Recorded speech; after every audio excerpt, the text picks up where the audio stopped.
O título da aula de hoje são dois na verdade, hein? Temos o imperative case, que é o caso imperativo, no primeiro momento.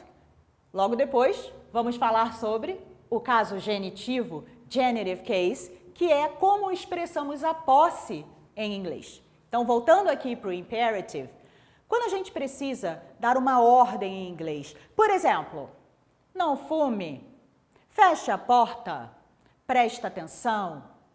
Em inglês, nós usamos exatamente desta maneira, pegando a ação. Não preciso colocar a pessoa, porque é diferente de quando você fala eu gosto, I like. Aqui não tem quem goste, aqui é feche, abra. Quando eu digo, por exemplo, close the door, please. Feche a porta, por favor. Você não precisa ter a pessoa, tá vendo? Você já entra direto com a ação. Como a gente fala em português mesmo. No caso de pare, stop, stop smoking, pare de fumar.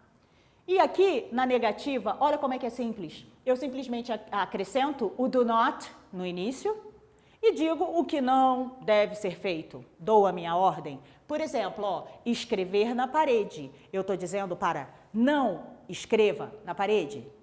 Ou seja, do not write on the wall. Se fosse para eu dizer justamente para não fechar a porta, do not close the door. Então, pessoal, eu queria aproveitar e reforçar essa questão do please, por favor. A gente está falando em dar uma ordem.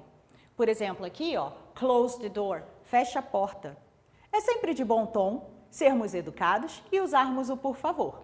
Então, vou pedir para que vocês prestem bastante atenção. A gente usa isso em português e em inglês esse please é essencial, primordial, tá bom? E eu trouxe aqui, então, um meme que vocês veem toda hora nas redes sociais, na internet, que é o Keep Calm. Aqui, nesse meme, a gente tem uma demonstração de como o imperative case, o caso imperativo, é aplicado. Ou seja, ele está presente no nosso dia a dia, se bobear você vê toda hora. E agora você já sabe. Trata-se de um caso de imperativo. Keep calm, mantenha a calma. E, na forma negativa, do not scream, não grite. Tá vendo como a teoria se encaixa na sua vida? Ela está presente na sua vida?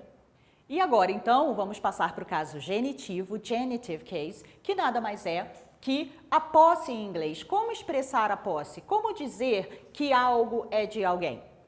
A regra geral é, nós colocamos um apóstrofe e o S junto ao nome, após o nome da pessoa e a coisa. Por exemplo, eu quero dizer que a casa é do Paul. Então eu digo Paul, boto o meu apóstrofe S, Paul's house. O celular é da Maggie. Então Maggie, apóstrofe S, cell phone. E aí eu chamo a atenção para essa grafia de cell phone, que ela pode ser desta maneira, de acordo com o inglês americano, que a gente diz American English, ou pode ser juntinho, sem esse espaço, formando uma palavra apenas, que aí é a grafia comum no inglês britânico, que a gente também se refere a ele como British English, tá bom? Essa é a regra geral. Nós temos também alguns casinhos especiais. Boy, menino. Se eu quero dizer que o livro é do menino, eu uso minha regrinha aqui, boys, book, certinho. Mas e quando são 2, 3, plural? A palavra já termina em S. Como é que você vai fazer? Boys, ela já termina em S. Você vai simplesmente colocar o apóstrofe. Não precisa repetir o S aqui. Tudo bem?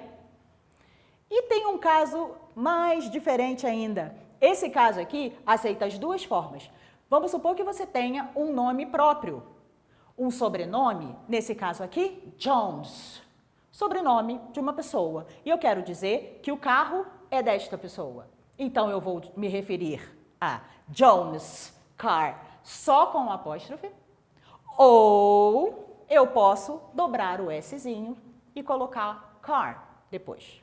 E agora a gente vai ver o último caso dessa questão do possessivo em inglês, que é o que a gente chama de dupla posse. É quando eu tenho duas pessoas que possuem alguma coisa. Se eu usar desse jeito, eu quero dizer uma coisa. Se eu usar deste aqui de baixo, eu quero dizer outra. Ou seja, se eu tenho uma casa que pertence ao Paul e a Maggie, ou seja, a casa é dos dois, é tanto dele quanto dela, eu só vou usar o meu apóstrofe S no final do segundo nome.